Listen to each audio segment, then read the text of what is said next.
Syukur alhamdulillah kita sudah melewati 1, 2 dan mau melewati ketiga, dalam arti bahwa tanggal 13 nisfu, tanggal 14 nisfu, tanggal 15 nisfu, dalam arti sebagian. Jadi baginda Nabi Muhammad SAW pada tanggal malam 13 kedatangan malaikat Jibril alaihi salam. Ya Muhammad, Muhammad, bangunlah dan bertahajudlah, memohon kepada Allah. Ini adalah malam 13 di bulan Sya'ban. Akhirnya Rasul bangun. Setelah bangun bertahajud dan memohon kepada Allah. Kata baginda Jibril alaihissalam, ya Muhammad, subuh sampai bahwa umatmu sepertiga. 2/3 kemana ya Jibril? Jibril langsung tidak menjawab. Tanggal malam 14 datang lagi Muhammad. Muhammad, bangunlah, bertahajudlah, memohon kepada Allah. Bangun, sholat, memohon kepada Allah. Subuh malaikat Jibril datang kembali. 2/3 umatmu ya Rasulullah. Ya Jibril, 1/3 lagi kemana? Malam nisfu Sya'ban Jibril datang. Muhammad, bangunlah dan bertahajudlah. Jadi siapa yang meminta Allah kabulkan, siapa yang beristighfar diampunkan, siapa yang memohon apa maksudnya, kulluhu, semua maksud Allah kasihkan. Malam nisfu Sya'ban nanti luar biasa ya, bahwa kita akan masuk di malam nisfu. Mudah-mudahan ahli pengajian dinten Ahad saling saut menyaut bahwa kita saling memaafkan, sehingga diganti buku yang awal, dosa kita semuanya diampuni oleh Allah Subhanahu wa Ta'ala. Al-Imam Hasan bin Ali karamallahu wajhah ditanya oleh seorang sahabat, ya Imam Hasan, apa yang kamu lakukan dikala datang malam nisfu Sya'ban? Nah, ini gambaran kaki urang berarti. Beliau berkata, anna aksamu hasalasa, wahai sahabat, aku jadikan malam nisfu Sya'ban itu menjadi 3 bagian. Apunten ngomongnya ayat bahasa Indonesia karena ada apa, jadi barangkali Sunda plus tidak begitu paham. Jadi pengertian apa ini ya. Lah, Imam Hasan bin Ali di malam nisfu Sya'ban ini menjadikan waktunya 3 bagian. 1/3 kata Imam Hasan bin Ali, usalli ala jadi an-nabi sallallahu alaihi wasallam. Saya 1/3 di malam nisfu Sya'ban itu untuk baca sholawat kepada kakekku Nabi Muhammad sallallahu alaihi wasallam. Berarti setidaknya di malam nisfu ini ada perintah bahwa kita harus memperbanyak sholawat kepada baginda Nabi. Sallallahu alaihi Nabi Muhammad. Terus 1/3 berikutnya aku beristighfar kepada Allah Subhanahu wa Ta'ala, karena Allah dawuh, wa ma kana Allahu mu'adzibahum wa hum yastaghfirun. Jadi yang 1/3 bagian lagi Imam Hasan bin Ali untuk memperbanyak istighfar kepada Allah. Nanti kita sambungkan. Jadi yang terakhir 1/3 akhir, kata Imam Hasan bin Ali, 1/3 akhir aku jadikan untuk memperbanyak sujud kepada Allah Subhanahu wa Ta'ala. Bagi yang akan mujahadah nanti malam, waktunya dibagi 1/3, dibagi 3 bagian. 1/3 untuk membaca sholawat kepada Nabi, 1/3 untuk beristighfar kepada Allah, dan 1/3 untuk memperbanyak ibadah kepada Allah Subhanahu wa Ta'ala. Lah kumaha sok biasa diurang. Abah ini mudah-mudahan sudahnya paham.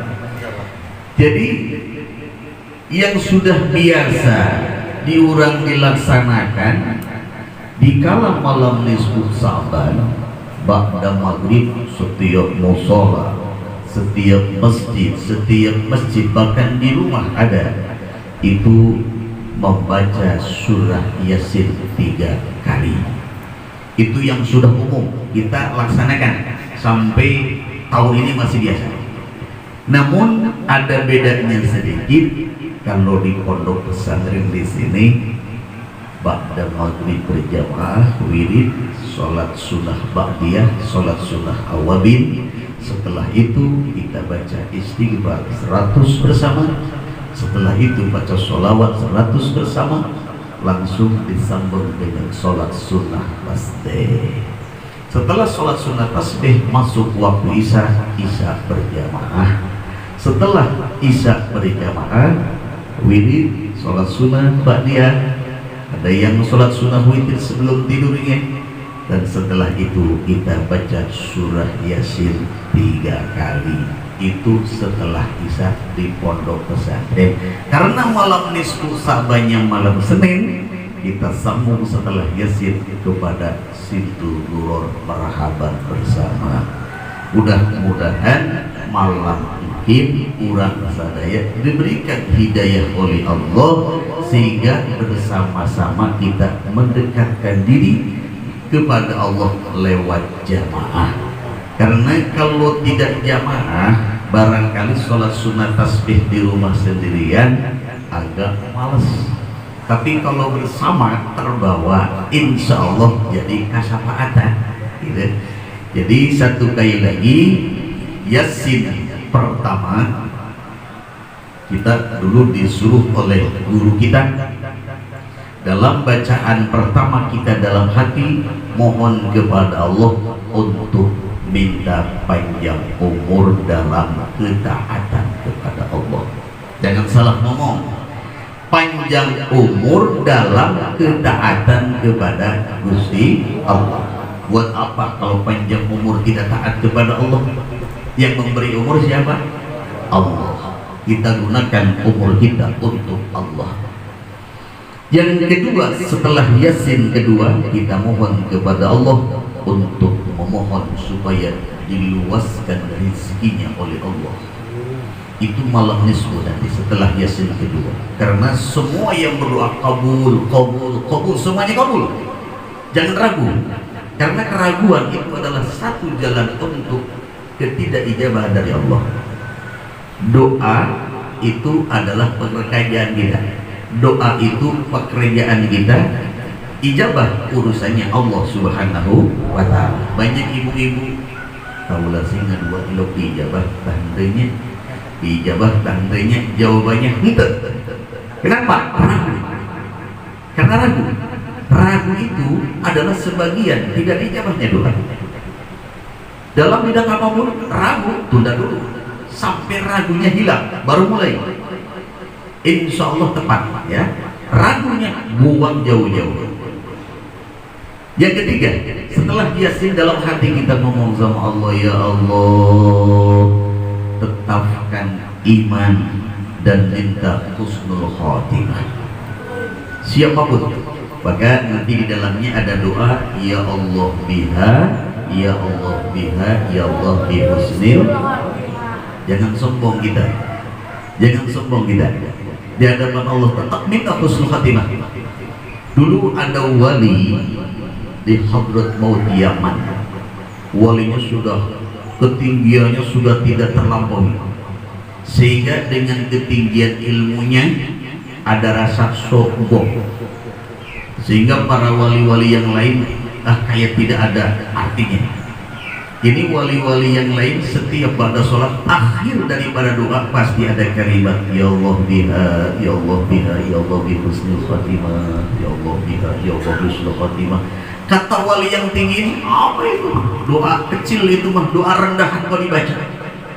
Kata wali-wali yang ada di situ, justru yang sebetulnya wali Allah adalah wali Allah yang tak pernah meninggalkan doa ya Allah biha, ya Allah biha, ya Allah bi husnul khatimah.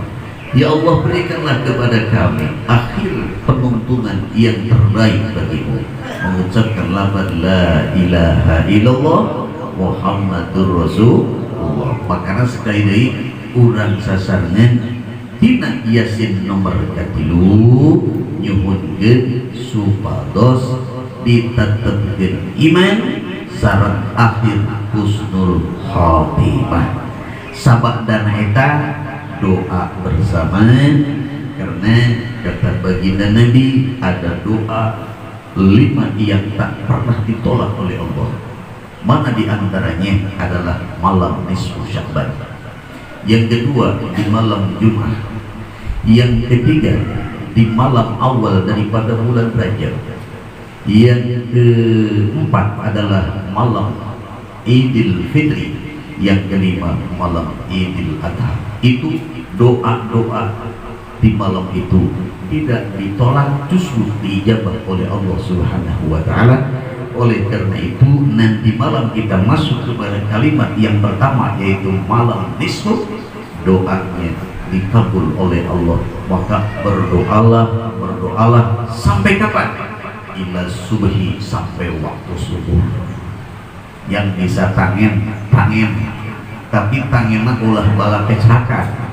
Naon maksudna bala kecelakaan? Merasa ya di luar aya ketenceng ditabur, rayong ditabur, teu puguh lain solawatan, tapi naon dibaca lalaguan, itu salah kaprah. Urang mah baca solawat ka Kanjeng Nabi, istighfar ka Gusti Allah, disambung ku bacaan anu sanesna, insyaallah bakal manfaat kangge anu maca oge manfaat kangge anu ngirima. Amin ya Allah ya Rabbal. Sudah sepintas saja semua sudah paham bahwa nanti malam nisfu Sya'ban. Walaupun Abah Dedi barangkali masih di mobil, doa di mobil gak masalah. Jadi hitunglah tasbihnya di mobil supaya mobilnya terbawa ke akhirat. Jangan mobilnya pakai maksiat di dalamnya.